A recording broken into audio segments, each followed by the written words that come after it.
Thank you, Mr. Hi, good morning. Yes. On behalf of the board management and staff of the Graphic Communication Group, I welcome you all to the second Graphic Business and Stanbic breakfast meeting today. As a premier media brand in Ghana, Graphic Communications Group has consistently provided a platform for informed discourse, knowledge sharing, and accurate information dissemination.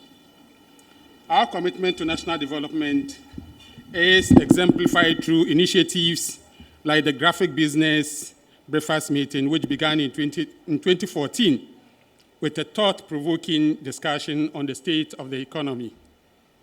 Today's breakfast meeting themed Future of Food, the critical place of sustainable practices, is particularly timely because Ghana's agricultural sector is the backbone of our economy, employing over 40% of the workforce and contributing significantly to the GDP.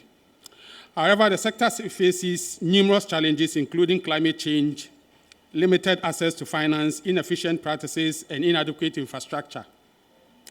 The theme of sustainable practices is crucial in addressing these challenges.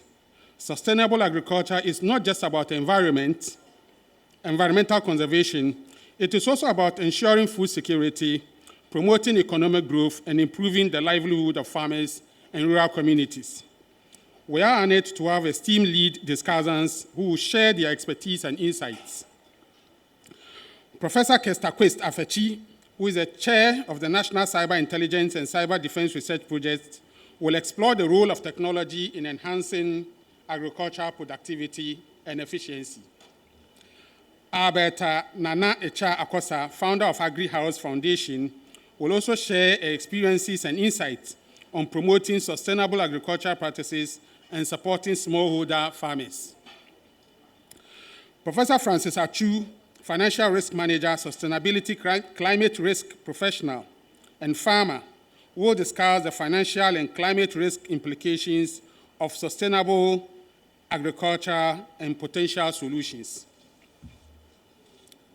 Through this meeting, we aim to explore innovative solutions that can drive sustainable agricultural practices, enhance productivity, and economic growth.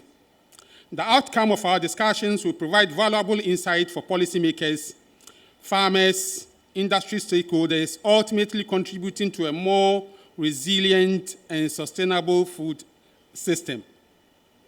Our partnership with Stanbic Bank underscores the importance of collaboration in driving meaningful change. By leveraging expertise, resources, and technology, we can unlock opportunities for Ghana's agricultural sector and promote sustainable development. Our deliberations today will focus on practical solutions, including 1, leveraging technology to enhance agricultural productivity and efficiency. 2, promoting sustainable practices that mitigate climate change impacts. 3, improving access to finance and market for farmers. By sharing knowledge, experiences, and best practices, we can reshape Ghana's agricultural landscape and create a brighter future for our citizens. As a media house, Graphic Business, in partnership with Stanbic Bank Ghana, is committed to providing sustained advocacy on the outcomes of this breakfast meeting. We will leverage our platforms to disseminate key findings and recommendations to stakeholders, influence policy decisions that support sustainable agriculture, foster collaborations and resource mobilization for agricultural development, monitor progress, and provide feedback to ensure implementation of recommendations. Through this sustained advocacy, we aim to contribute to a comprehensive and inclusive national agricultural sector plan that promotes sustainable development, enhance food security, and support economic growth. Ultimately, our goal is to ensure that Ghana's agricultural sector becomes a driver of economic growth, food security, and sustainable development, and improving the livelihood of all Ghanaians. With that, I welcome you all to the Graphic Business Stanbic Bank breakfast meeting. Thank you. Thank you very much, Suleiman Mustafa, who's editor of the Graphic Business. Would now invite the Chief Executive of Stanbic Bank, Kwame Nasumening, to give us his opening remarks. Let's welcome him with a round of applause.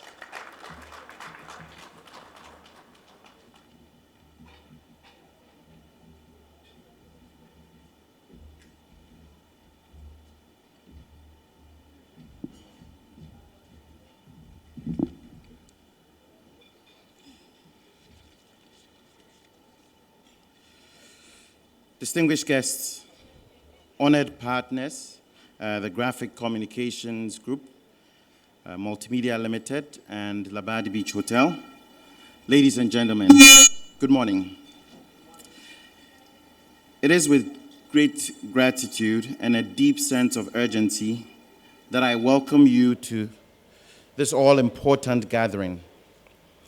Today's theme, the future of food, the critical place of sustainable practices, is not just timely, it is essential.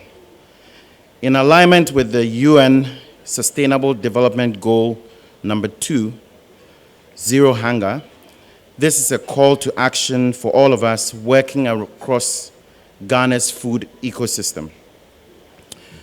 We meet at a critical juncture in Ghana's development journey, especially in agriculture, which remains both a pillar of our economy and a foundation of our national food security.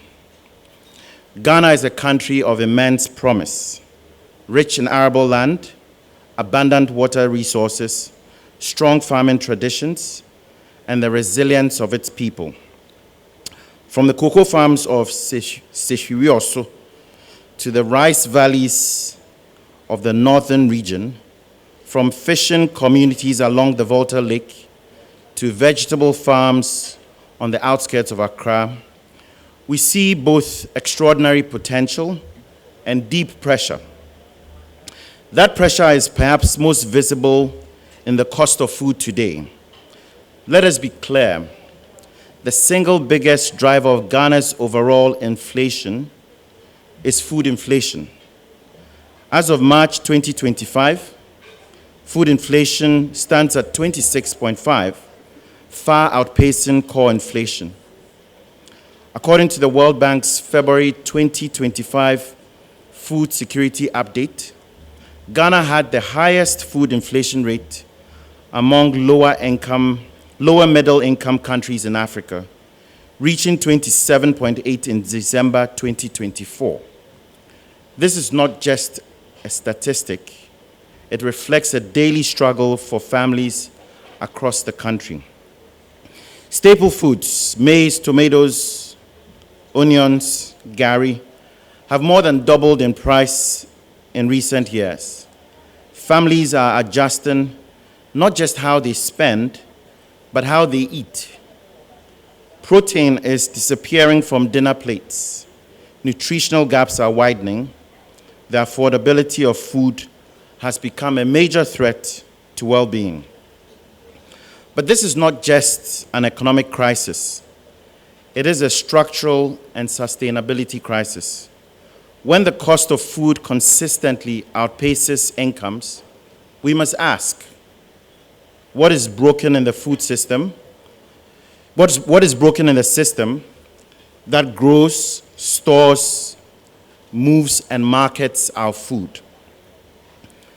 The truth is, Ghana's food systems are deeply vulnerable.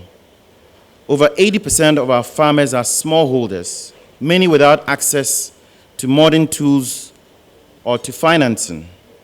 Only 3% of our cultivated land, and this is an estimate, is irrigated, leaving our food production highly dependent on increasingly erratic rainfall. And due to poor storage, transport and processing infrastructure, up to 30% of our food is lost after harvest, food that could feed millions.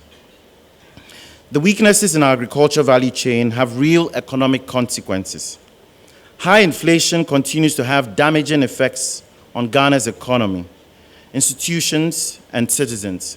It erodes purchasing power, reduces savings, creates business uncertainty, and drives up interest rates. It also fuels currency depreciation, worsens income inequality, and puts immense strain on public finances. And as we've seen, food prices sit at the very heart of this inflationary pressure. This is why the future of food must be linked to sustainable systemic reform. And it is why today's conversation is so important. What might this future look like? Could improving rural storage and cold chain infrastructure help reduce the billions we lose each year in post-harvest losses and lower prices for consumers? Might scaling up irrigation protect farmers and markets from climate shocks? Could targeted financing and innovation help smallholder farmers adopt more productive, climate-smart methods? What roles can government policy, agri-tech, private investment, and consumer behavior each play in creating a more resilient food system? These are real difficult questions we must confront. I certainly don't claim to have all the answers, but I believe that the expertise and insight in this room can help us begin to chart a sustainable and inclusive path forward. I'd like to end with an Akan proverb, and I'm not sure if it's fancy or it's true, but let me give it a try. What is Abrufaba Ankunswa, Obetinin Sukom Ntem? To wit, if a child refuses to fetch water, he or she will soon feel the thirst. In conclusion, I would say that if we fail to act, if we do not rethink and restructure our food systems today, the hunger and inflation of tomorrow would become even more severe. Let us seize this moment. Let us ask the hard questions, and let us build a food system that not only feeds our people, but does so sustainably, affordably, and equitably for generations to come. Thank you, and I look forward to the panel discussion and the insights to follow. Thank you.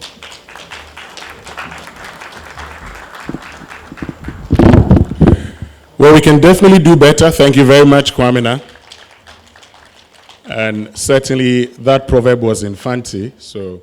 But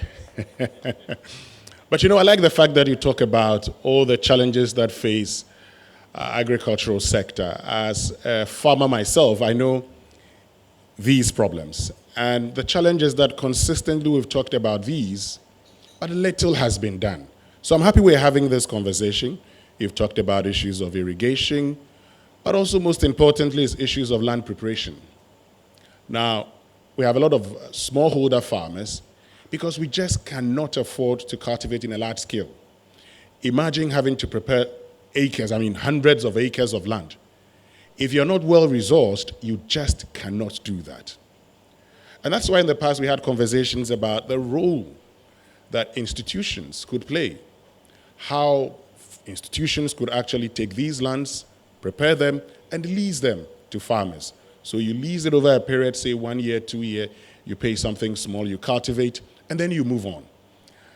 I'm happy that even as we talk about this, there's the Economic Enclave Project, which is a sign that if we are serious, we can do that. So thank you very much, Kwamina, for setting the tone, which means that we can now get into the discussion. And today we have two professors joining the conversation. And I'll start with the chair of the National Cyber Intelligence and Cyber Defense Research Project, Professor Kester Quist Afechi.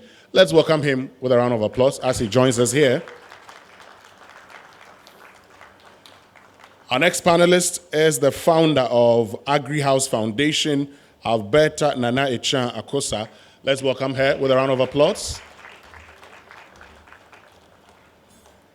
And our last panelist is a financial risk manager, sustainability climate risk professional, and also a farmer, Professor Francis Achu. Let's welcome him with a round of applause. So this is how we're going to go about it today, okay? They're going to be speaking on specific issues, and once they are done, I'll ask you a question or two. The focus is not me, but the focus is you, because we need to have a conversation. And as Kwame said, the aim of this is to find solutions to the problems. We don't want it to be a talk shop, okay? We want to find solutions to the problems. So we leave here knowing that these are the things that we must do. So, Professor Francis Achu, I'd like to start off with you. While you're seated, please don't come here, to have a conversation on sustainable food systems and supply chain. So just pick your microphone and tell us more about that, and I'd follow up with one or two questions before we move to the other panelists, and then open the floor for more questions. We've learned from feedback from over the quarters that you don't have a lot of time for questions from our participants in here. So today, we'll make sure that you have a lot of time for the questions. So over to you, Professor Achu. All right, so thank you very much, colleagues, and then bosses here. Thank you, Stanbic Bank, Graphic Business, for inviting me to be part of this panel to talk on issues on innovative farming within the scope of sustainable challenges. And I also want to, us together, let us also thank those who are also watching us. And I want to admonish them to glue to their TVs or any medium because of the importance of this. And even just reflect what you've eaten, you don't know where it's coming from. So what I want us basically to be able to understand, when we reflect, look at the current trend, you will basically see that food systems in Ghana, in the globe, are under serious threat. Look at the case of Ghana, Galamsey, land degradation. Look at geopolitics. Look at Uncle Trump, where most of our funding, when it comes to agribusiness or agriculture in this country, are donor funded.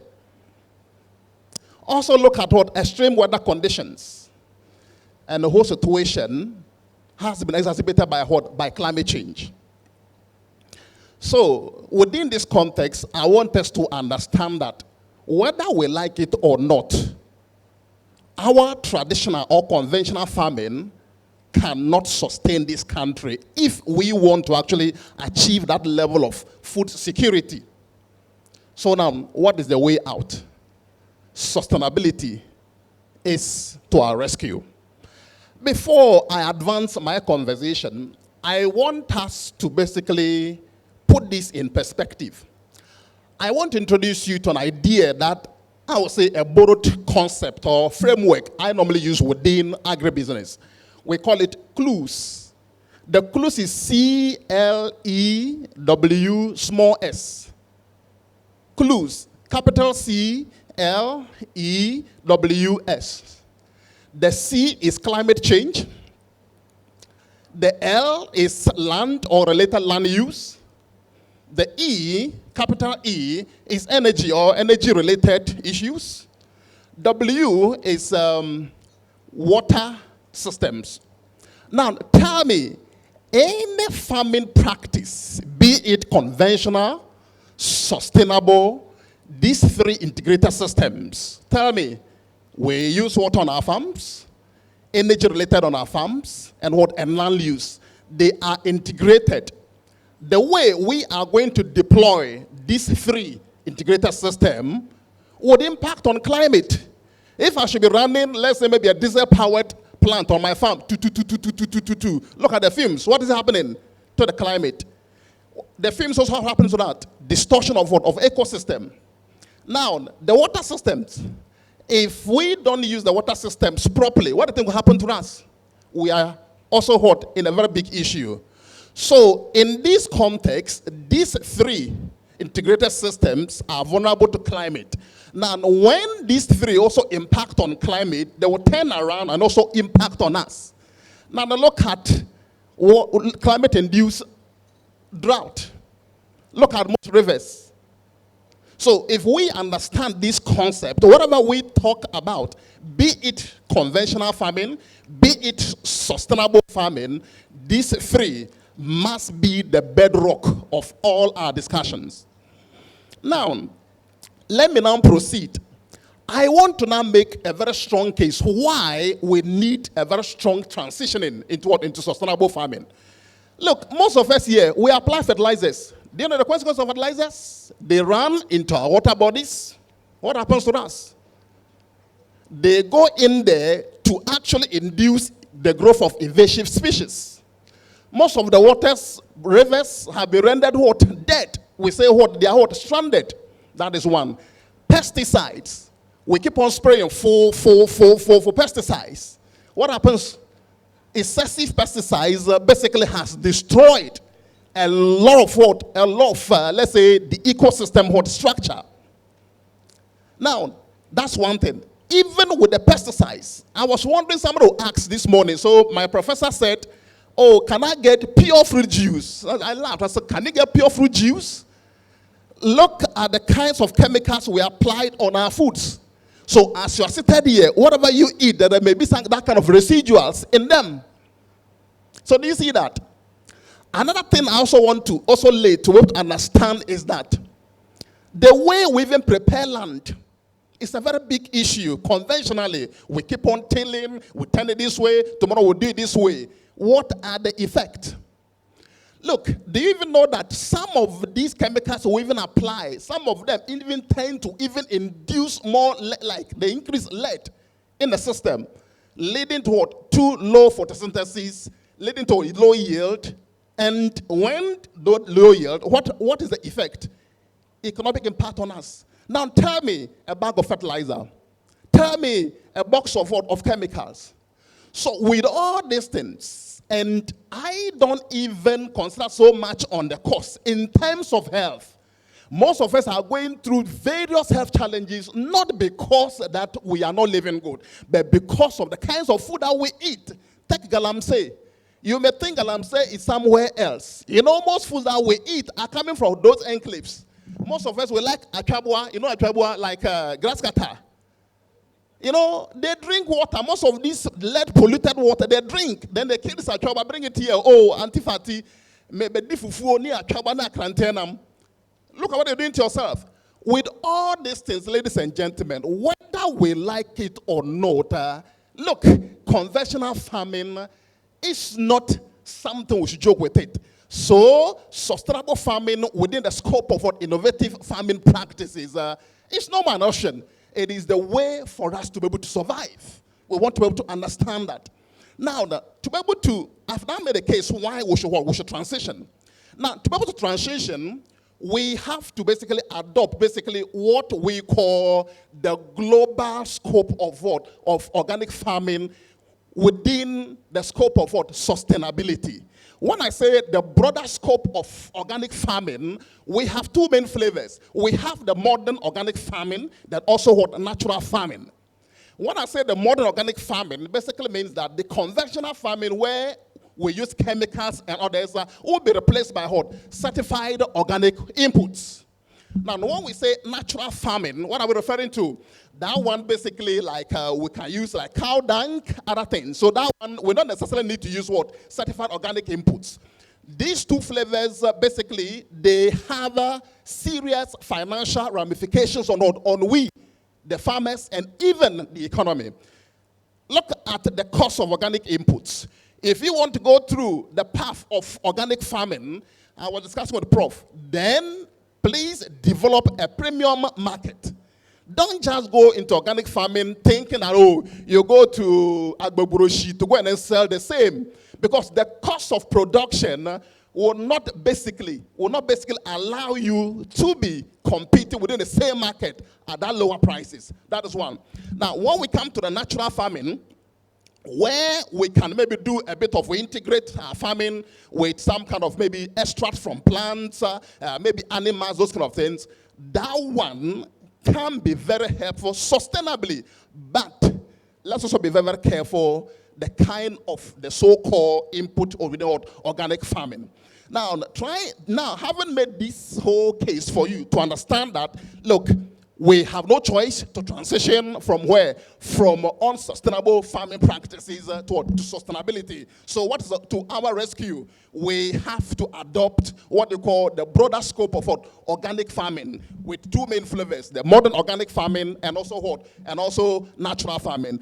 All that we are doing should be within the scope of what? Of this framework I am proposing. It is a borrowed framework. I do a lot of modeling. We call it what? The clues. Now, with all that said, now, what are some of the practices I'm going to now maybe propose here?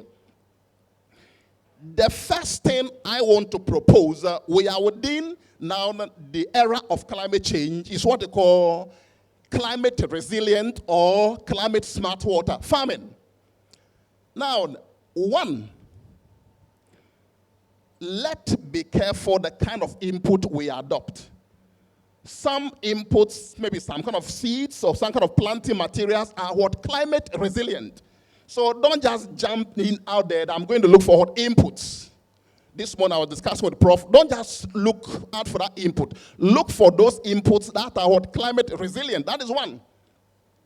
Then two, in terms of, you also look for early yielding materials. But even before then, I want us to also now adopt the habit of harvesting rain. Where to even situate your farm, there should be a good source of water. Without water, forget. You know, some years ago, I was reading through the Bible, Jeremiah 17, verse 5 up to somewhere 8. He said, blessed is the man who will put his trust in God. He shall be like a tree planted by the waters, and even in drought, it will not feel anything. It will be doing what? It will be bearing fruit. With farming, the framework I offered, whether you like it or not, without water, no farming. The next thing is that, please, for you to be sustainable, I am going to propose that we adopt organic or natural farming. The two are the main flavors of what? The broader scope of what? Of organic what? Farming. Now, stop the idea of this synthetic what? Chemicals. It will not help you.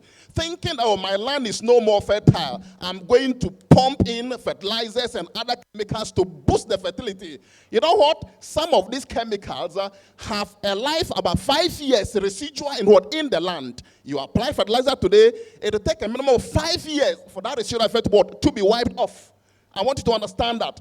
The next thing I want us to do is what we call the agro-farming kind of business. I was discussing that with Farmer Morrison, where you can plant some kind of trees in the farm. They are very good to help you with one, carbon sequestration, two, to improve soil fertility. A plant I want to introduce you today is what they call moringa. Look, it is what? A wonderful tree. When you plant moringa, especially, one, not all, at least in your farm, at the end of the day, they can fix nitrogen. They can improve soil fertility. They can also help out ecosystem. Somebody will wonder, why are you talking about biodiversity, ecosystem, those kind of things? Do you know that most of our crops that we plant are purely what? They are purely pollinator-dependent crops. Look at Ghana. Do you know the 2023-2024, we couldn't supply up to about 200 and something thousand tons of cocoa because of what? A sharp decline in what? Pollinators of cocoa. We call them midges, or the full name is Pomia midges. Look, Galamsey has actually caused decline in that. Also, the way we are destroying ecosystem habitat has also destroyed in that. So it basically means that whatever we do, the chemicals that we use would actually reduce or drive down the population of these midges. That's one thing we also need to understand. Now, ladies and gentlemen, because of time, if you cannot do this, I want to propose two natural farming methods to you. Just go and read it to help you. The first one is what we call the Jadam natural farming by Young Sang-cho, South Korea. Very solid. Where you have the opportunity to prepare most farming input on the farm. So meaning a very low cost. That one is more or less plant-based. And it's very, very powerful. The next one is what? The zero budget, which is by Sabash Paleka. that one, you depend more on animals. You know that cow urine, very excellent. Cow dung, very excellent. Chicken droppings, very excellent. But the way we prepare, we process it before applying, plays a very crucial role. Another thing I want us to also understand is that you cannot now do farming without technology. Without what? Technology. Look, there are now services where you can just pay a token. They can tell you the weather pattern. Oh, today is your better, or China is your this and that. When I even met Prof, we were talking, I was so amazed the way he's using technology to be able to power. Now, the next thing I want you to also be concerned is on security on our farms. Look, as I sit here, I'm a farmer. If I tell you what farming has done to me, farming has slapped the hell out of me. If I tell you, look, an example, I have about 2.5 acres of coconut tree at Chamante. Look, having invested so much, I planted coconut, I planted mango, I planted pomegranate, I planted jackfruit, I planted Swiss sopa, sour sopa, I planted oranges, tangerine, lemon, and then lime. When the whole thing started fruiting, they will go behind you to go and win sand. So one thing I'm going to advise, if you want to go into farming, make sure that where you have very good sand, please, I run across here and never do that, because you would outlay all your investment in that. That at the end of the day, they'll turn around and do what? And then go and win the sand. You know, I've left the place about 2 years. Just after that, I went recently, I saw a bit of rejuvenation. After clearing, somebody went and set fire and burned a certain number. So security is a very key thing. Okay. Another thing I would advise you, please, a minute. Another advice is that absentee farming, if you are seated here and you want to be an absentee farmer, don't start it. So please, I'll end by saying that absentee farming is no. Let's all say absentee farming, no. Thank you very much. Thank you very much, Professor Francis Achu. You know, you make a lot of great points. So let me just do this before I get to Professor Apechi. So you say fertilizer, no. You say, I mean, we should go organic, right? Yes. Okay. So let's say I want to plant maize, for instance. And instead of going to buy these chemicals that you say is going to destroy the land, what do I do? You've talked about what? Cow dung, urine. How do I apply these? I mean, simply help us understand. Okay, so let's say you are a maize farmer, you want to now plant. One thing I would advise, I should have added to my submission, is that testing of land is very, very key. Know the nutritional content of a land before you go into that. Now, when you are a maize farmer, you ask yourself, do I want to go through the organic way? I want to go through the natural farming way. If it's the organic way, then after the land has been tested, at least they will advise you that, oh, okay, this land is deficient of this. So in that case, you can buy organic inputs to do that. If you want to go through the natural way, if you take chicken droppings, very high in nitrogen for growth, for let's say the forage, what you need to do is that don't apply the raw chicken droppings. Let it rot. So when it is rotting, that decay releases a lot of chemicals and heat. Let it rot a bit. After rotting, don't just apply it close. What you do is that I would advise, if it's possible, try to be able to, first of all, sprinkle around. Let it rot. When you are done, then you can now prepare the land and then plant. I would advise burning, if it's a forest, burning should be the last resort. Don't burn unnecessary things on your farm. So when I'm walking around Ghana here, you see people burning things unnecessarily, my heart bleeds. Don't burn. So you do that. Another option could also be this. If you plant the maize, try to plant some key trees within the farm to fix the nitrogen. Moringa is very, very powerful doing that. Moringa very powerful in doing that. Do you even know that after doing that, it will help you to fix nitrogen, improve the soil fertility, because the leaves are so nutritious. When you also do that, the seeds can also help you to be able to do what? To purify water. Do you know that? Okay. Yes, thank you. Now, great. Finally, I don't want to ask a lot of questions. I'll leave it for our participants here. You talked about land preparation, and I've said that we don't do it well. Yeah. How should we do it? Okay. You see, when we say land preparation, at least there should be some kind of precondition before land preparation. I will prefer land choice preparation. The location of a land should play a very key role. So are you going to go purely savanna land? Are you going to go purely forest land? Or are you going to go, let's say, maybe a mix of that? So in terms of the land preparation, it also depends upon the number of acreage you are going to go in. If it's, let's say maybe purely, let's say, like the northern part where, one, we can do a bit of plowing. We can do a bit of plowing. Don't just let anybody do the ordinary plowing for you. There are some specialized one. The plowing is not all that deep, meaning it doesn't actually distort the structure of the soil. That is one. If it is the case of forest, you don't even need to do plowing. What basically you need to do is that, some trees, you need to at least be able to, the way you prepare, you don't, it depends. If it's, let's say, a champon, if it be very good, try to uproot, a champon, like the roots. The root can be so much damage. The last thing I want to basically talk is that we have a process called no-tilling. No-tilling basically means that we are not going to distort the land. As the land is, we just clear the top, let the residue be on the land, serve as what? As, let's say, cover mulching, and also rot to give what? To give manure. So thank you very much. Maybe if I've not answered it properly. Well, I think you've answered. Thank you very much, Professor Francis Atru. So we'll move to Professor Quist Apechi Kester, who will be talking about food data, technology, and digitalization. So let's welcome him also, and after that I'll ask a question or two, and then we'll move on to Nane Chan.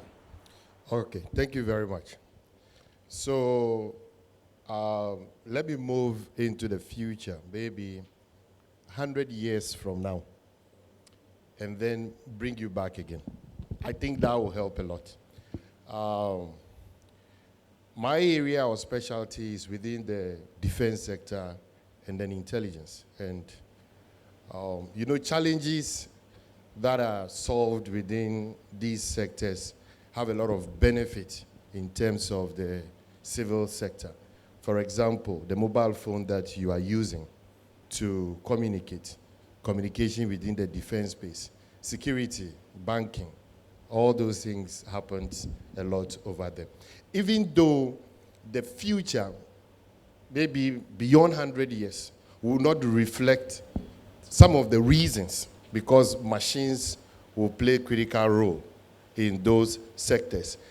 These challenges help us in order to have an understanding of how we can prepare for the future of agriculture. One of the challenges we face is that besides the technical one, which I'll come to, our land resources are reducing every single day. Population is increasing. When you look at Ghana, everybody wants to build. Farmlands and other lands are being used for agriculture, and climate change activities poses a lot of challenges. And we have to learn to survive within this space. So precision has become the order of the day that gives us that challenge. So 100 years onwards, we would like to know, if you eat a particular food, what will happen to you? And for us to achieve this, we have 3 emerging sectors that is governing that space within the space of the earth. Because even if you go beyond outside the earth, there are other challenges that is being looked at. For example, how can we farm in outer space in such a way that the resources that are limited there can be reused in order to achieve the good output of food that we need for the human body? Okay, so if we move into the precision space in terms of what we need to eat. Now, precision agriculture, precision medicine, it's key. For example, the food that you have eaten, which percentage will be positive to your system and which percentage won't be positive to your system? You don't know. Sometimes you eat it and have this effect. Your tongue can be giving you an information in terms of how you are enjoying the food, but your system, in terms of absorbing and processing this food, you might not know.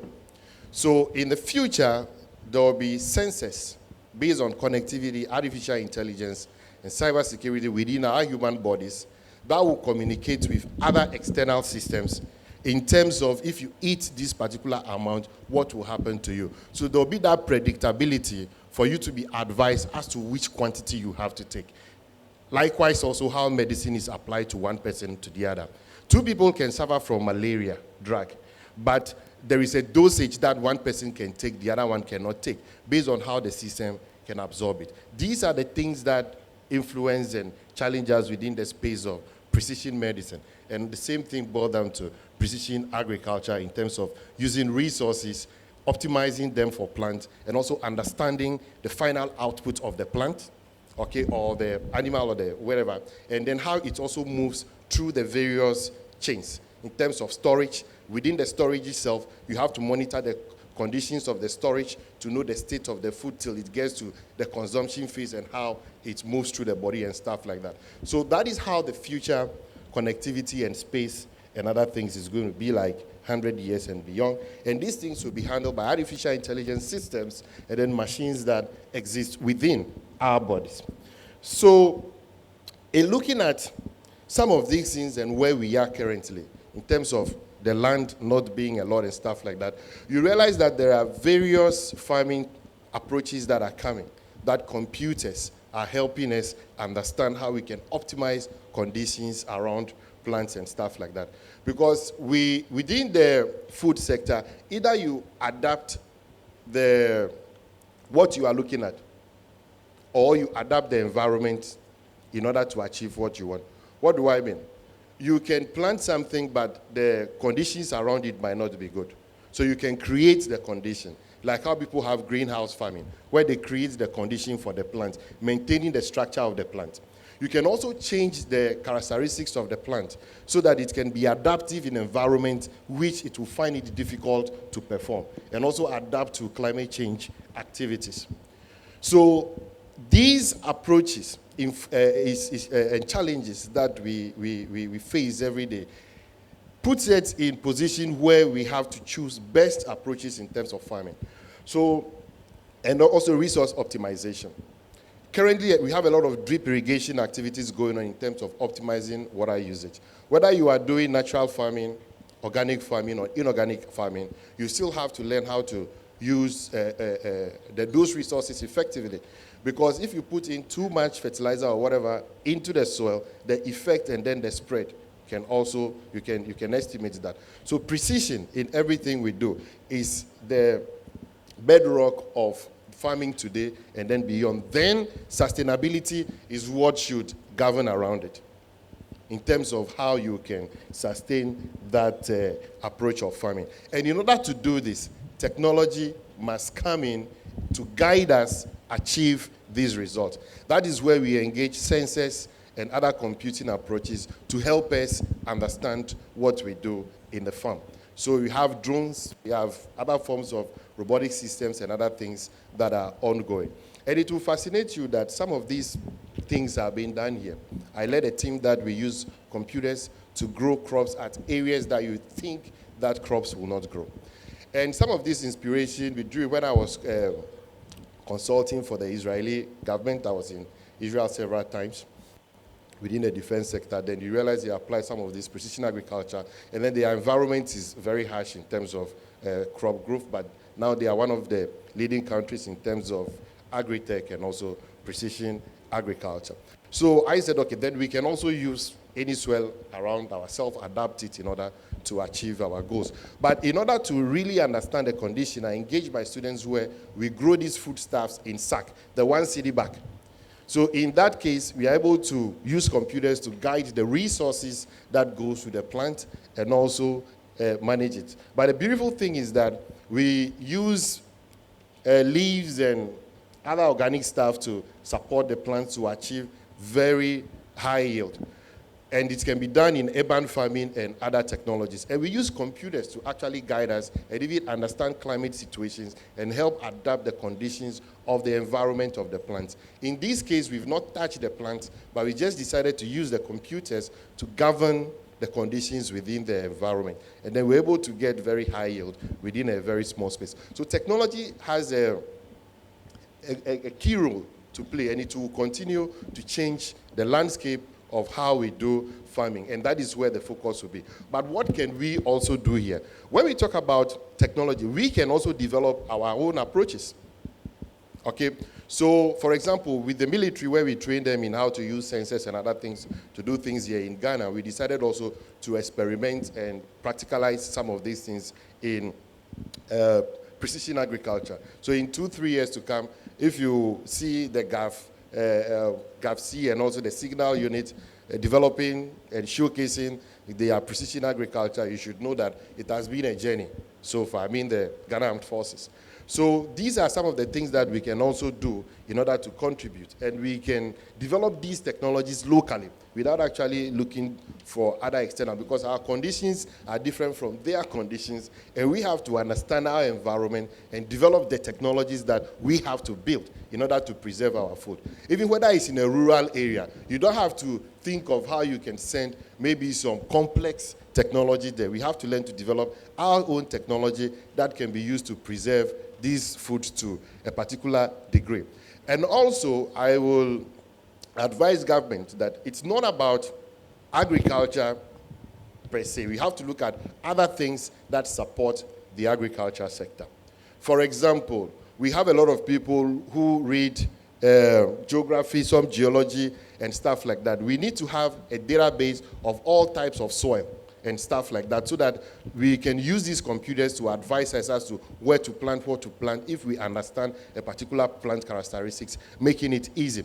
We can also integrate based on rate of farming, movement of people in a geographical area, and today it's easy to know how people are moving based on mobile phone characteristics. If you have a lot of mobile phone hooked up onto a base station, and you realize these mobile phones move within a network in a particular way, then you can know the kind of, and you have Ghana card, so you can know the kind of people that are moving within these geographical areas and the kind of activities that they do. So if it is agriculture and then they produce heavy food, these data sets within the system should inform Ministry of Transport as to what kind of road they can construct in order to accommodate heavy trucks and other things that transport food, so that they will not do the road and it's a short time, it will get spoiled. So other data sets can be used to guide farming. And also within the banking sector, based on how you look at the performance of production of certain things, you can now find and assist certain approaches of farming within certain areas,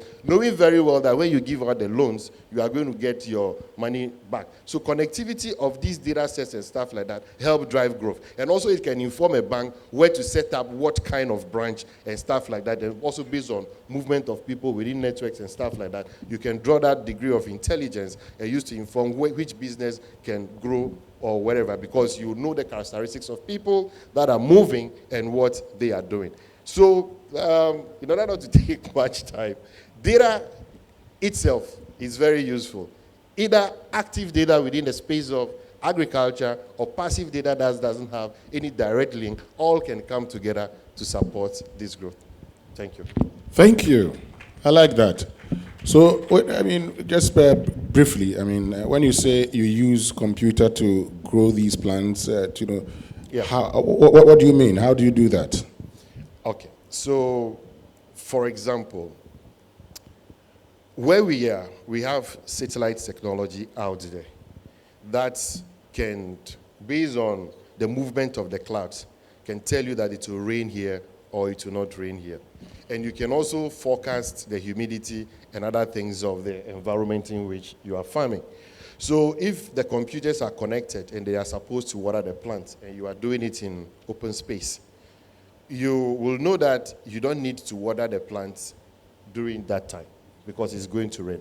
And based on the nature of rain that is coming to fall, you can estimate the effect even on the plant. And then when you put water, based on the soil you are using, when you put water at the top, you can, based on the amount of water, you can see the flow and how the soil soaks the water in terms of how it moves through the system. You can also further use computers to model this. So when it's about to rain, you can estimate how much effect even on the rain that will be on the side of the roots in terms of draining down the manure.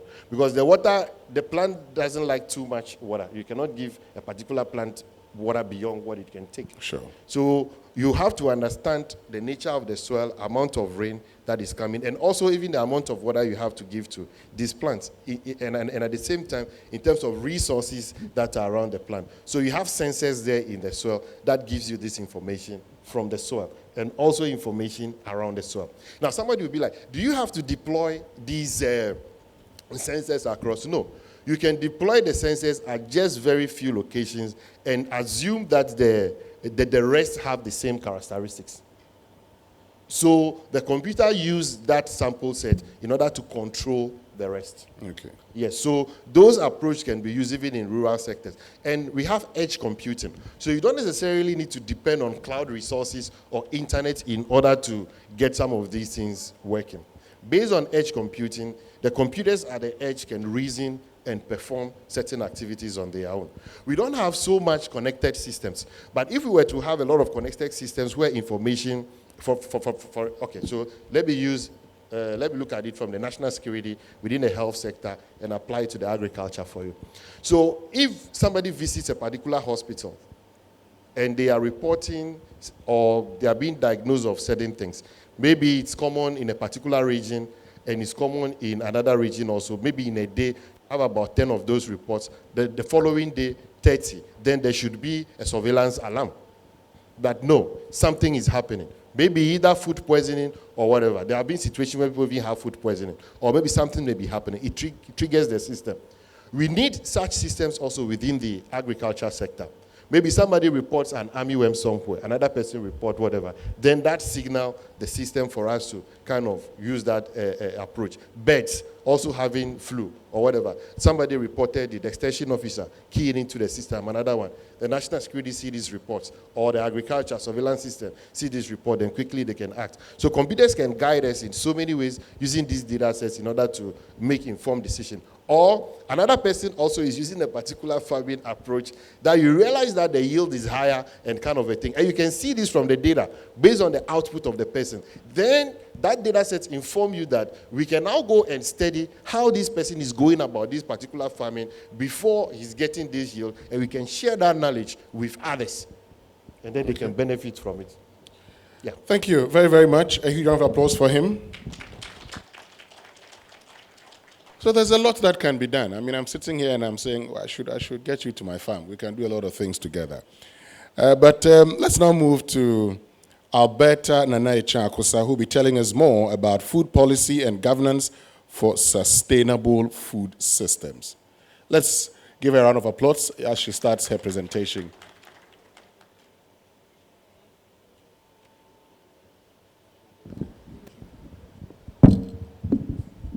Hello. Hi, good morning. Oh, good morning. Good morning. We are talking about food. And I think we started, we didn't pray, but we started eating. Oh, yes. Yes. We prayed individually. Anyway, I think the conversation on food is never ending. And it's because it's basically our livelihood. It's basically how we can survive as human beings. But what are the policies governing it? And basically, what are our systems? What are the approaches? What are we doing right? What are we doing wrong? And how can we further build it or enhance it? Food is food, and governance and policy also basically complements it to ensure that we can advance it, to ensure that we can sustain it through diverse approaches. And I think that the conversation is global, and approaches may be similar, but also differ. In Ghana, I think AgriHouse Foundation has been working across the 16 regions for a while now. And what do we see? We see the energies of farmers who are very passionate and very committed to do more if there are resources. We see the youth who keep demonstrating beyond reasonable doubts that if given the platform, if mentored, if they have the right mindset, if the education on agriculture and its opportunities are available, they should be able to contribute to the future of food. And today I'm happy we have most of our youth here because AgriHouse Foundation is working on our annual boot camp, which brings agri-colleges and farm institutes together. So at the back end, you see the students from Kwada, Soda, Mango, Fair River, Aswanzi, Ejura, all here for the boot camp. And we believe that this is also a right representation for them if we want to look at the future of food and where the place or the position that they play or the role they can play to contribute to development or to contribute to sustainability. So across the country, realize that, we are talking about sustainability always. It's not like we don't even know. Everybody here is talking about different approaches. So we know what we need to do. We know how we can feed ourselves. We know the localized approaches that we can use to enhance our growth and to ensure that the future of food is secured. But sometimes I think that though we know, like he passionately spoke, there are also human factors that hinders growth.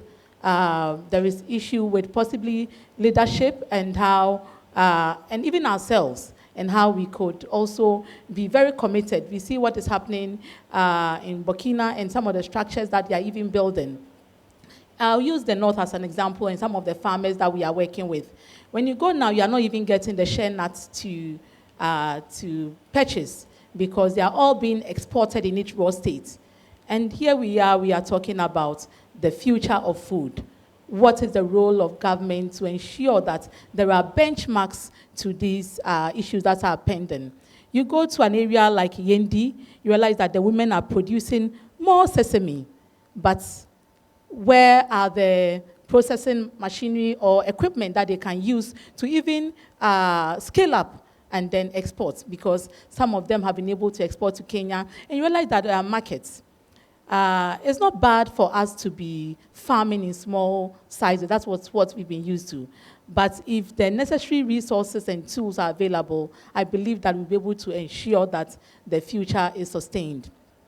Now, I'm happy that our traditional leaders are here.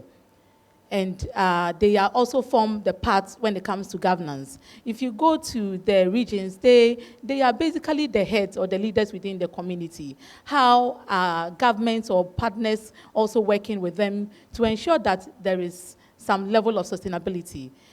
Let's take Wale Wale as an example.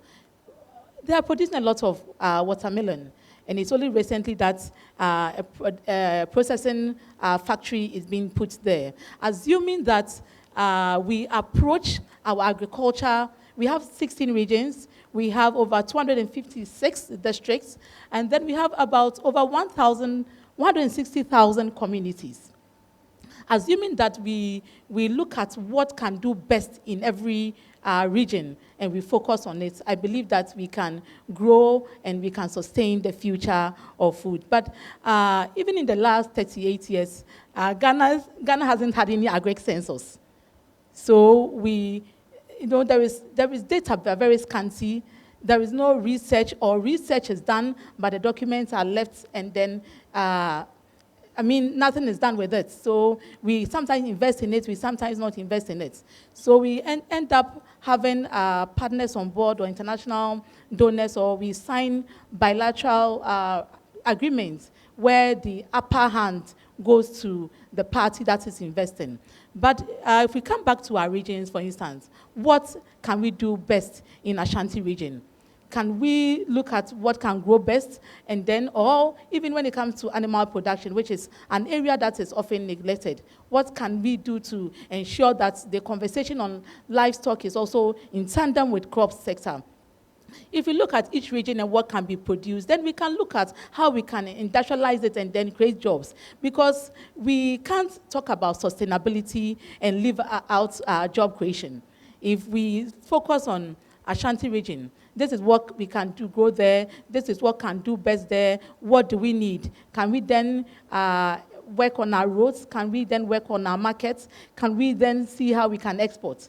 Then we are building communities or regions that are stronger, that are resilient, that can be sustainable, and that we can have our farmers well-sustained and the practices also well-sustained. So we could be talking about applications, like Prof said, we could talk about so many things. But I believe it's time we look at the structures, what can do best in each region, and we take it one at a time, and then we can further develop our country one at a time. It can take time, but that is how Brazil did it. If you look at also the structure of even Brazil and what we import to Ghana, is different, or what they import to Africa is different from what they even consume within their country. So theirs is built such that, or from the little I know, theirs is built such that some of the states are basically like set up to export or to grow to export, while some also are set up to be consumed within the country, which comes to what we are consuming. And this can really affect our future or affect our health and affect our systems. Now, let's also look at our educational systems.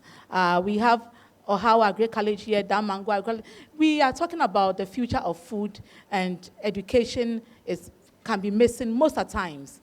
What innovation? These young ones have great innovations.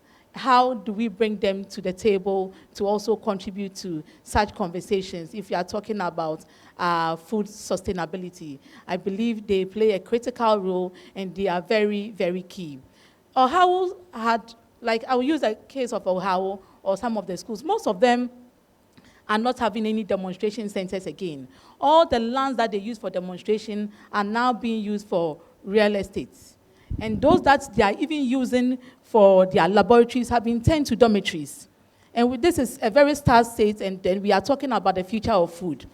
The government introduces policies. Over the years, we've heard about planting for food and jobs, Operation Feed Yourself, Feed Ghana, and all that. And then it doesn't go with any advocacy. So we hear it once, and that is it. And then we don't even know when it's going to be implemented. Rearing for food and jobs like this, very brilliant concept, but got just missing within the system. Now, all these policies, I believe if they go with advocacy and it gets to the grassroots for the people who are the direct implementers or beneficiaries, we should be able to get somewhere. Because if you look at all these Operation Feed Yourself, planting for food and jobs, and all these that feed Ghana, they all boil under three areas: increasing productivity, and also decreasing imports, and also creating jobs. And where are we with this? How is advocacy complementing all these things? How is education complementing all these things? How long are we going to talk? We have, sometimes there is budget allocation, and then there's a percentage maybe to the agri sector. Out of this 100% that has been allocated, realize that some of this has also come from donors. If it becomes like that, maybe the government will put in 30% and donors also put 70%. So if the donor hasn't added up, then it means we are at a standstill. We are just stuck like that. Now, if they also add up, what is it used for? Realize that the administrative budget is plenty. You go to a place and then a lot of V8 is packed for a project. A lot of pickups are packed. So I believe the issue of sustainability and the future of food is safe in our hands. But what practices, what approaches, what can we do? What are we doing now? And how can we really advance it if we really desire to? We have the people, we have the men, we have everything. But then we always talk about it. I think I'll talk about this declaration. I think it's the Malipo Declaration in 2003, which also said that every African country or every country should dedicate about 10% to agri development. Till date, we've not been able to do that. So the issue of sustainability is a full cycle. What is the role of our farmers? Where are they now? Do they have the needed resources? Do we even have a data of what can grow best in an area that we can really focus on it. The role of our queen mothers, of our chiefs, we giving out the lands all for galamsey. Now some of our farmers are even trading their lands for galamsey because it does better for them. So they can trade it for like 6 months and get about 70,000 Ghana cedis, and then they wait. And now they have to now wait to work on the land again, which is a big issue.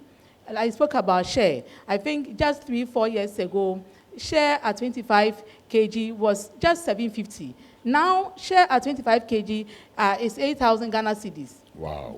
So our situation is very sad. Very sad. And so if you're talking about the future of food, I think that advocacy plays a role. Discipline, leadership plays a critical role. Continuity. A government comes with a sound policy and you realize that it's manifesto driven, because the minute they go, oh, it's not good, let's abolish it, let's do another one. So there is no continuity. So how can we talk about sustainability when there is no continuity? So our states can do better. I believe that, Africa is passionate. We can feed ourselves, really. But our situation is, I think it's more of mindsets.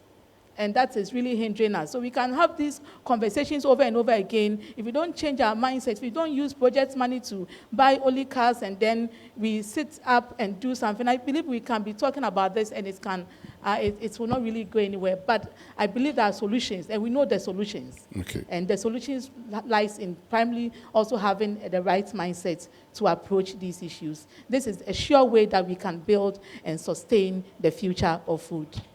Thank you so much, Alberta Anecha Akosa, who is food policy, who is with the Agri-House Foundation, and she's been speaking on food policy and governance for sustainable food systems. Great. So I promised that I wasn't going to ask a lot of questions, and I'll stick to the promise. So it's now the turn of those of you who are in here with us, the participants. Please, if you have a question, just show by hand. We'll get a microphone to you, and once we get the microphone to you, you'd be able to ask your questions. I think we'll pick 3 questions at a time, and then we'll get to the panelists. We have some 20 minutes to go. Please make your questions brief. One question, so that more people can ask questions. I beg you, one question. If you want to make a comment, please make it brief so that others can also have the opportunity. Please, let's go. You tell us your name, the institution you're coming from, and then you go ahead with your question or comment. One question, brief comments. Thank you very much. Okay, so where are we starting from? Please, let's go ahead.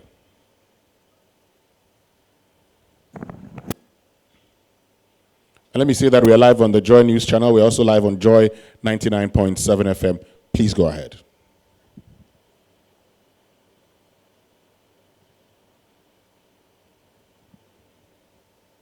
Are we okay? Okay, okay. Thank you very much. Great. My name is Eric Amponsabwatin. I work with PKF. We are trying to see how we'll be able to sustain agriculture. But I believe that food inflation is a very big issue. Because you see, at the end of the day, your income that you can even save and you can invest, which will help in the growth of our nation, is always dropping. Let me give just one example. I was taking my daughter to school in Cape Coast, and then we made a stopover at Winneba. And I asked, oh, how much is the food? And they said, oh, 15 cedis for the fufu. We start from 15. I said, okay, give me 15. And I asked my girl, how much can you also? He said, Daddy, also give me 15. And when they brought the food, she said, Daddy, no, this food, I can even take 20. What I'm trying to say is that if I have a family of, let's say, 4 or 5, virtually I'll be spending all my salary. So we cannot invest. And that is a very serious thing. I'm wondering how we'll be able to sustain what? The galamsey, the corruption. No, we have a long way to go. Thank you. Thank you very much. Okay, I think there's a hand. Okay.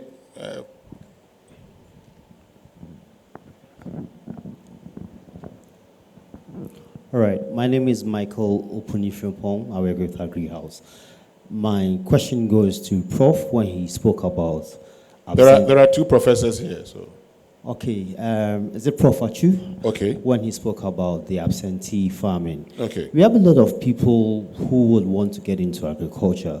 We have a lot of people doing other stuff, but he seemed to dismiss absentee farming. And I know about contract farming and all the rest. Is there a way out? Okay. Thank you very much.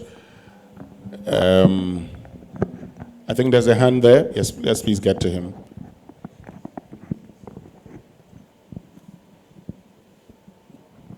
Thank you. My name is Sina Justice from Ijra Agricultural College and Mechanization Center. I would concur with what Mrs. Alberta made mention, that we need to work on our mindset when it comes to agriculture. And then Professor Achu was also mentioning absentee farming, whereas we have Prof. Kessie also talking about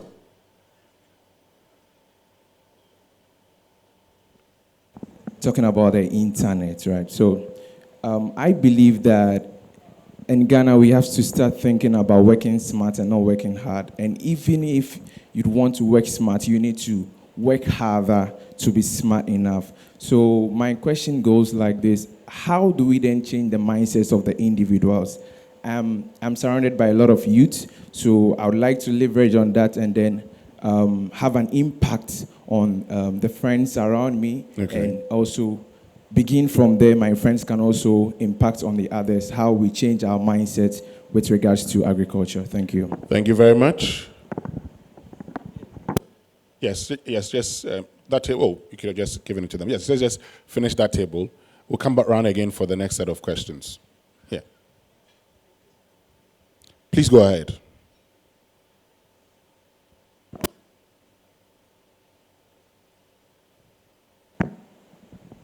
Thank you so much. My name is Ben Yano from Social Enterprise Ghana. So I'm just following the conversation. And if you see, the conversation is on the supply side of food.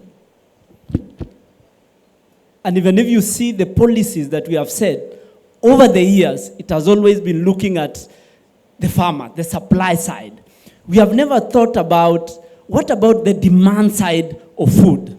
We are being told that worldwide, 12 species of plants contribute to our food, and 5 animal species are the one. So can we now think that in the future, will the consumers of this food change their diets? Are we now looking at a time where food wastage will not be there, where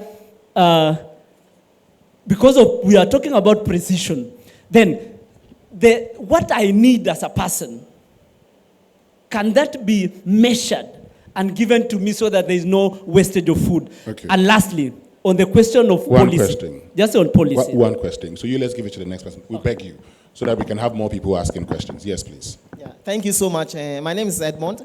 Madam Alberta, thanks for the input. Based on your experience with schools and in the areas that you go to, based on the problems that you've identified, what do you think should be the recommendation to maybe Ministry of Education or the Ministry of Agric to be able to help change the conditions or the situation that you've seen in the various academic institutions? Thank you. Thank you very much. So let's get to the panelists for answers. Joe Paddy, I see you. I'll get back to you. Yes, Professor Ashu, there was a question for you on the absentee farmer, and then there's another one about mindset and a recommendation to the Ministry of Agric and schools. Okay, Yes. thank you. I'm going to give a case using myself, an example, then tell you the way out. I am fully employed in Accra here. I said, okay, I want to farm. Where do I get the money? Funding for agric business in this country is very limited.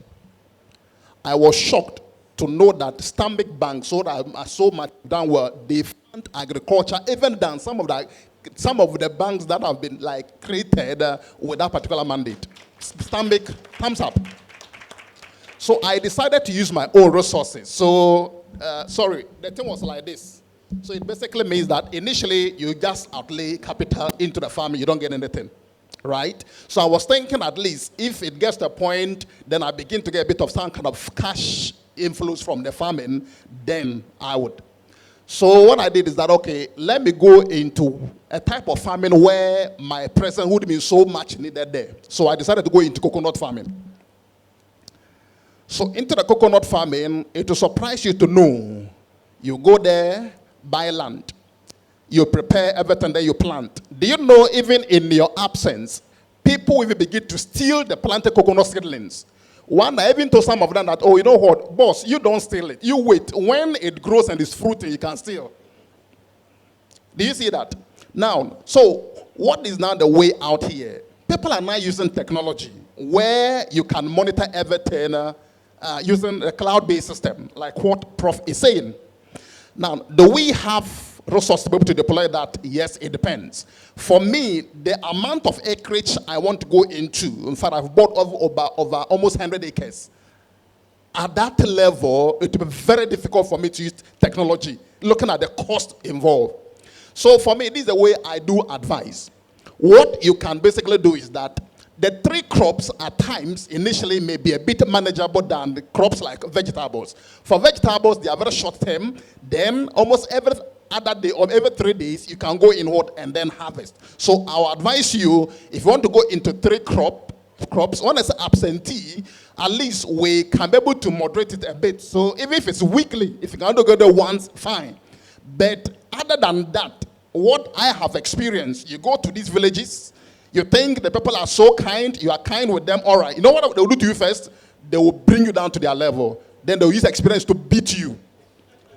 So what I have realized that if you know you can't make them, based upon my experience, it may be, people may argue about it. I would advise at least once in a week.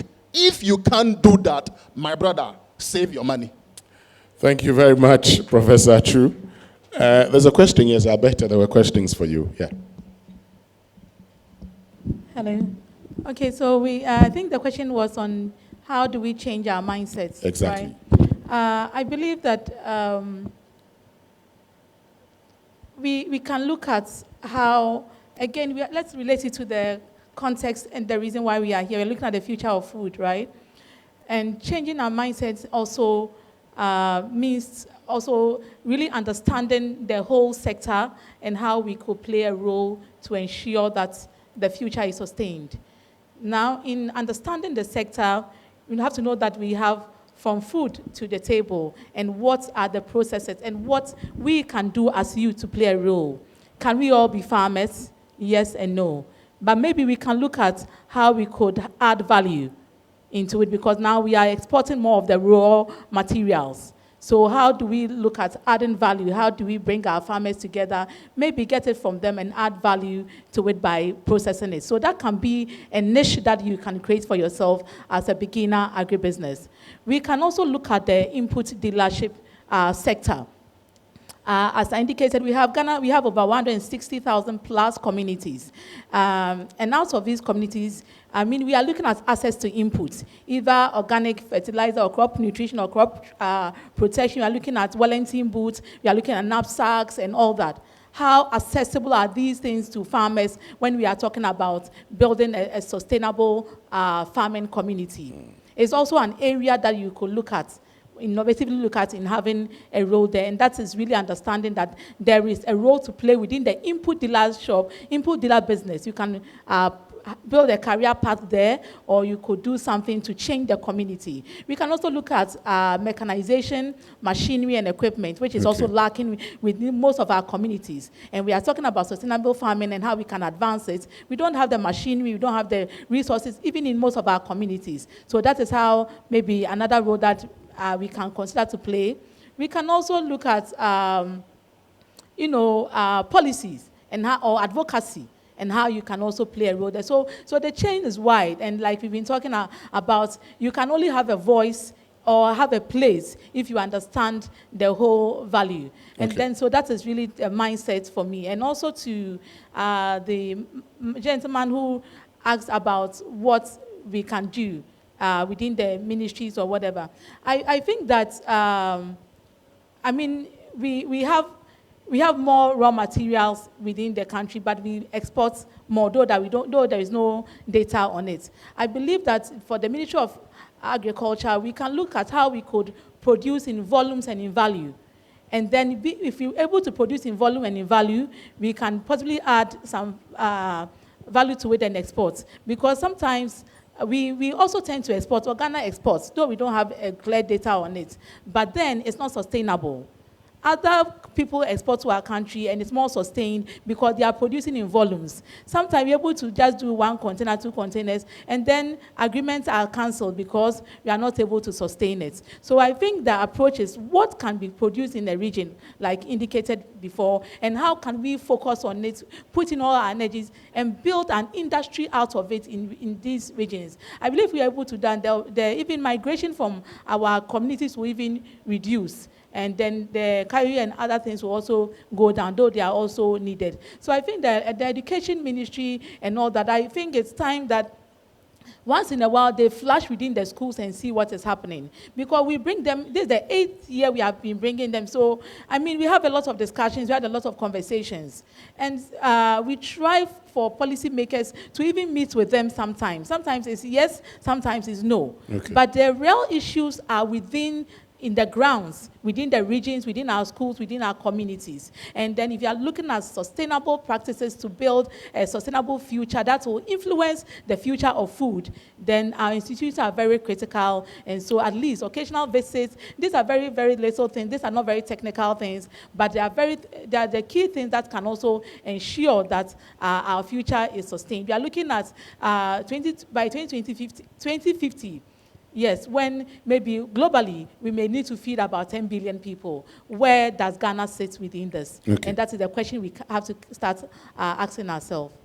Thank you very much. Prof, I'll get back to you. Let me just pick the last batch of questions. So let's get a microphone to Joseph Paddy here. Let's get a microphone to him. Then we come here, and then there, and then we are done. Okay.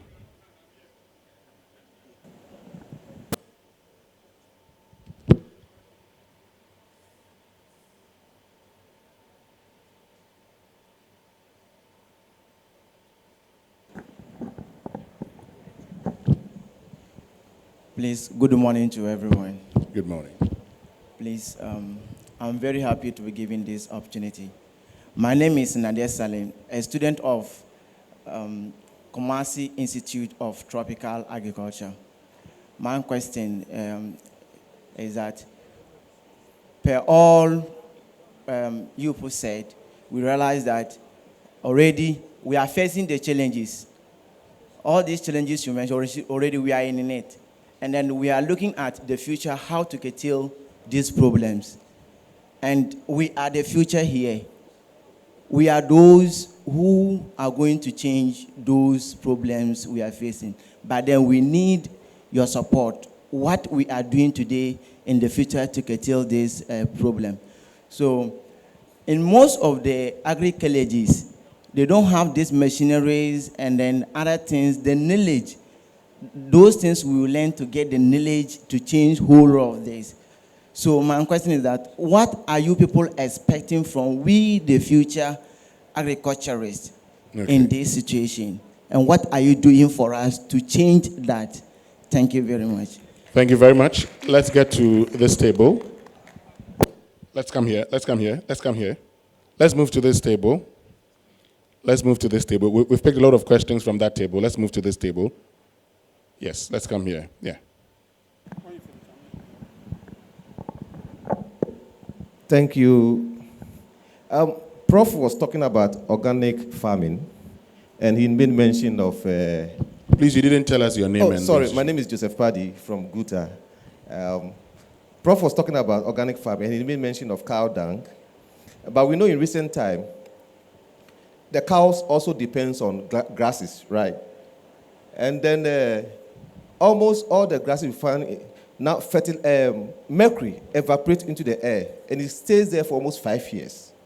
So all the grasses the cows are chewing also have some mercury in them, lead. So they produce cow dung that also has some lead in them.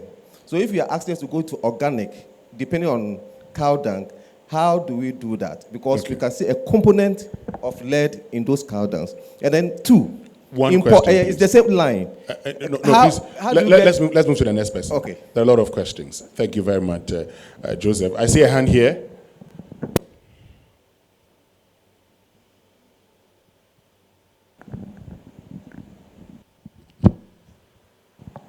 Sorry, my name is Suleiman Mustafa. My question is to Professor Achu. What are some of the policy changes do you think we can implement to support the development of sustainable agriculture in Ghana? And maybe, Weston, if I may add, how do we situate all these broader conversations of sustainable agriculture to the emergence of GMOs? Okay. Thank you. Thank you. So let's get to this table.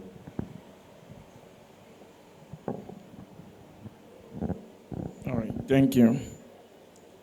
I'm Honorable Emmanuel Kwekubuam, Pro-East, Member of Parliament. I happen to be in the hinterland where agriculture is very paramount. We have women groups in farming, and mostly we do pepper when it comes to the vegetable side. That is the aspect I want to talk about, because we have a lot of women, about 3,000, 5,000 women groups in such farming. And it will interest you to know that with this farming, they woke up as early as 4 a.m., get the pepper on fire. So this dry pepper you see out there, it takes a long chain to be able to be cooked, dried, for you to see the dry pepper you see, either pepper powder or whatever. That is the stage it goes through. And we are looking at sustainable practices. The question is, the youth coming today are not interested in such systems.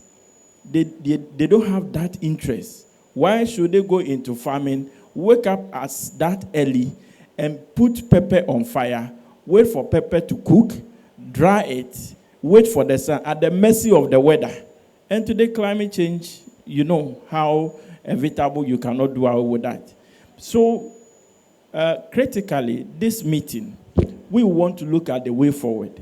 As a bank, as a communication platform, what can we communicate? What can we tell the youth coming with regards to sustainable practices in such farming?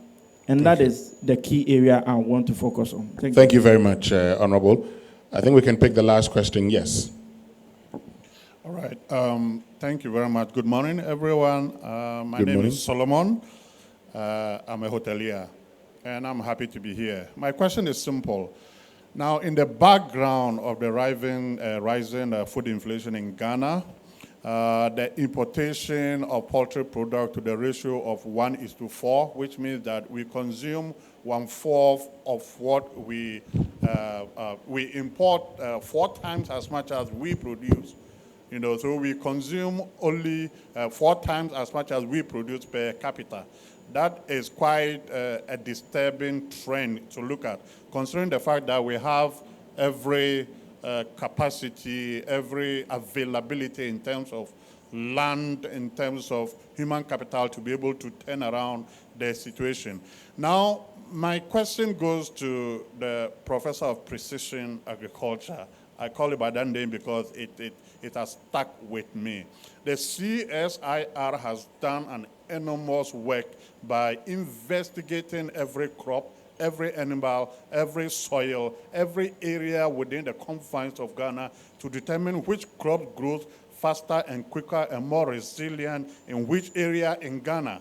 Right? Now, if we are talking about precision agriculture, my question is, to what extent can you work hand in hand with the CSIR in relation to what government is doing to make sure if we want to feed Ghana, how does CSIR, who sole-handedly built a whole economy in Malaysia through one crop, the palm oil, how can we work together with the CSIR to make sure we achieve this particular goal that we have? That's my simple question. Thank you very much. Last question. We'll go here.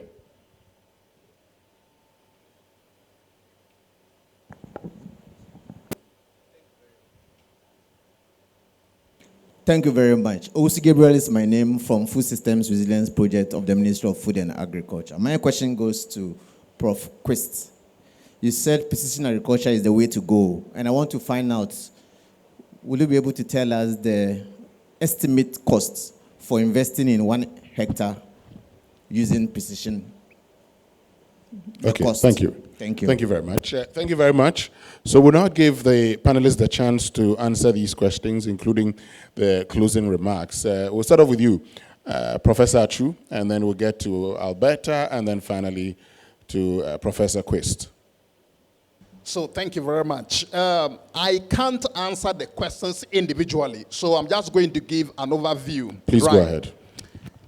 Let me be a bit specific with my brother. With the cow dung, I made mention of integrated farming, which basically means that I expect you to do partly animal farming and also crop farming together. Do you see that? So that you can control what goes in, what goes out of the whole value chain. That's one thing. I understand you very well. Now, the case of a gentleman said that we don't have no tractors. Also, in terms of perception, and also in terms of CSR, in terms of also policy, let's think through carefully. I want us to apply what they call systems thinking.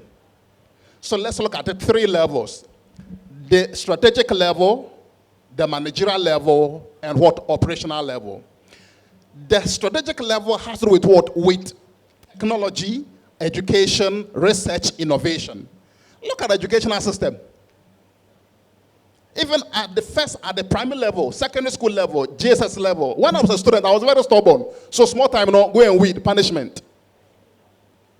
So tell me, are we actually integrating our educational system into the entire growth process? Look at most countries. When you look at their growth trajectory, you realize that at the foot, it is agriculture. Please, I want us to move away from just farming to what they call agri-business. If you want to develop as a country, it shouldn't be agriculture. It should be what? It should be agri-business, the entire value chain. So do you see that? So at the end of the day, the first thing is that our educational system need a bit of retweaking. Example, how do you have a college, a practical college, no machinery? Then I graduate, then they employ me to a cocoa farm or a maize farm. Then I see a tractor. What is this? Is it for feeding cows or is it for milking? For milking. You see that? Educational system. Then the managerial, people we put in positions and how these policies are actually drafted. Like, how did they draft it? As we are all together. Now the question is that, tell me, just look at the ministries. Most of the ministries, you realize that at the end of the day, it is not integrated. Agriculture is doing their own thing. Transport is doing their own thing. Now we even have trade and what? Agribusiness. There is not that kind of integration to drive what? The growth process. The next one has to do with what? With the operational. To go and what? Implement. Do you know, when I got a point, I was so passionate about farming that when I am so tired, I go to the farm, just go and distress. I was willing to put my career online, go to the village. So I bought about over 100 acres to go and then do farming. Then this planting for food, planting so and so and so and so. But when you drive deeper, we talk blah, blah, blah, blah, blah, blah, blah, blah, blah. In reality, nothing is on the ground.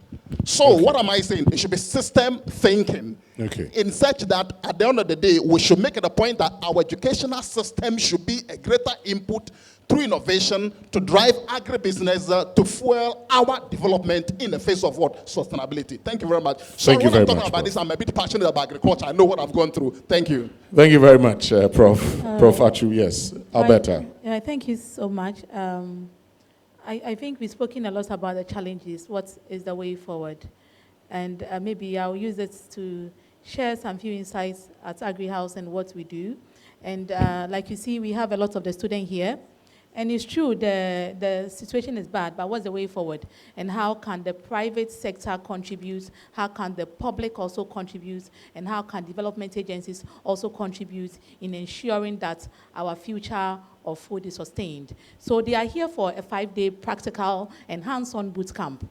It's just like a mobile boot camp, and today they are visiting all the input dealer businesses and how they could understand the career path in building a future when it comes to input dealership.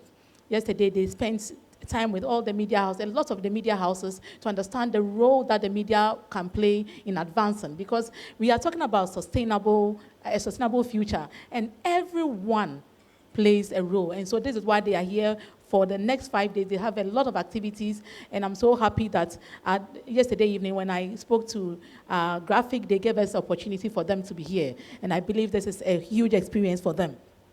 And then also for women, we work with women across the regions. We have one of our projects, the One Household, One Garden, where we are also ensuring that there is household food security. And then because we can get to community food security, regional food security, national food security to feed into the entire economy. So we support, through our partners, we support especially women with startup packs and some of the resources that they need to go into it. Now, for what you are talking about, we have this project, the Women in Food and Agri Leadership Training Forum, that we move from region to support women. We look at what they are doing, if it's in large or commercial scale, or we can bring them together. How can we get the needed resources or the equipment, machinery to also support them? We also have the Women in Food and Agri Leadership Training Forum, which moves also from from region to region and looking at the transportation issues. Some of them transporting their goods from the farm, from the market, has always been an issue. So we try to get some aboboya for them to enable them. So these are issues that maybe we can talk about and see how we can bring some of these initiatives and interventions to your community. We are presently working on the Boost to Boost project, which is also getting the youth together as a business group, and then we support them with basic input. So there are a lot of things that are ongoing, but I believe that the future of food rests with all of us. And so we can't, in as much as we can criticize the government, we can't also leave it with all of them. We all have a role to play, and it's good that you are sitting at the seat of government. You are part-time, you are part of the policy makers. So let's take all this, let's take these discussions from the grounds here to the from the grounds here to the grounds to ensure that we are able to implement them and deliver on them. Thank you. Thank you very much, Alberta. Finally, Professor Quist. Okay, so I will start from the back forward. So let me start from the pepper first. Honorable, even me, I will also run away from the fire, if in case you ask me to wake up that early morning and then having a lot of fire cooking the pepper and stuff like that, because if you've even baked bread before or you set such kind of large fire before, the heat from it can even affect your eye and other things. So let me ask you this question.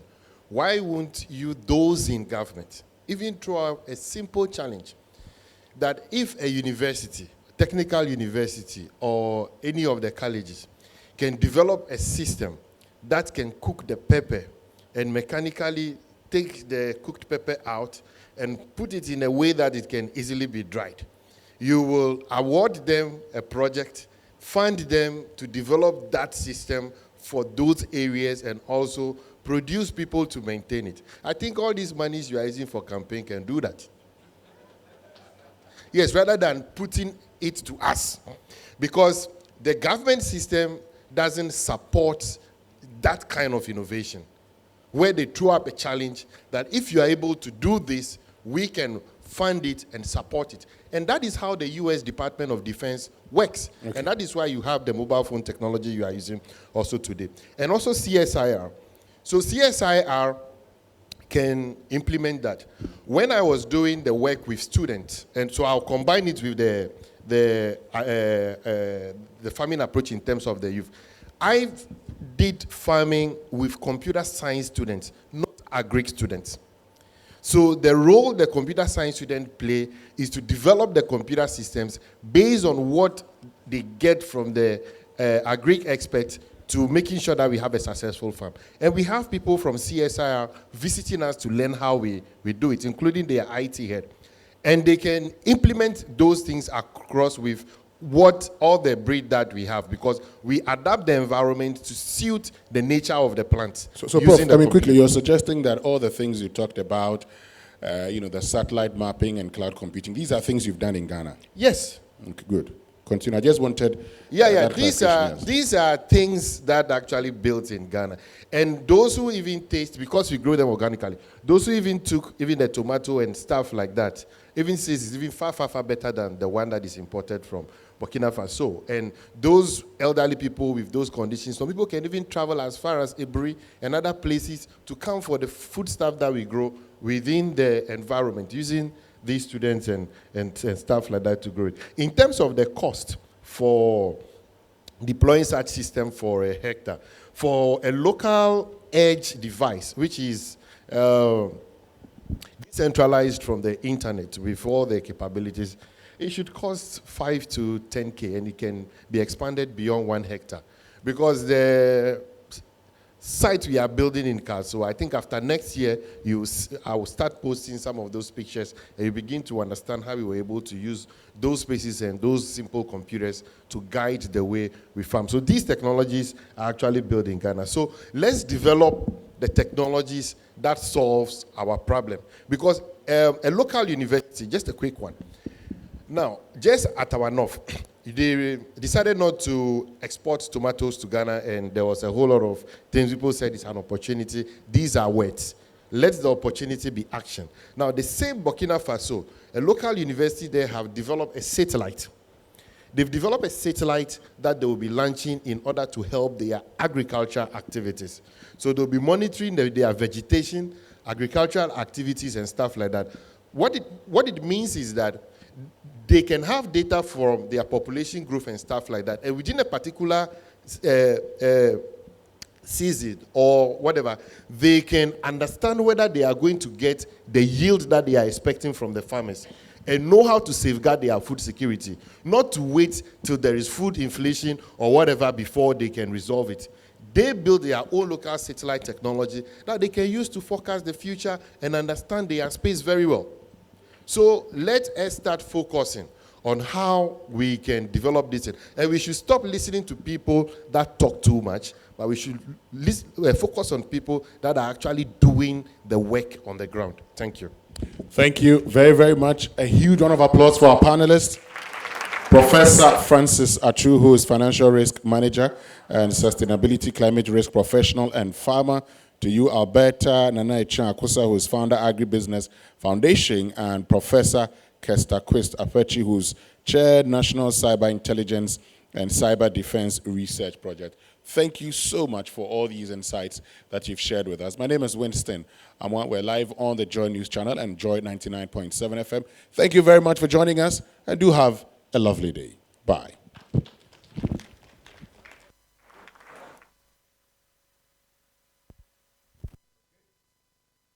Very much, all of you. We can take a picture. The CEO of Stanbic Bank and the MD of Graphic will join the panelists here, and we'll take a picture. And so, Mr. Atuafo Kwamina Smining, please join us here, and then we can take one picture with the panelists, and then we'll wrap it all up.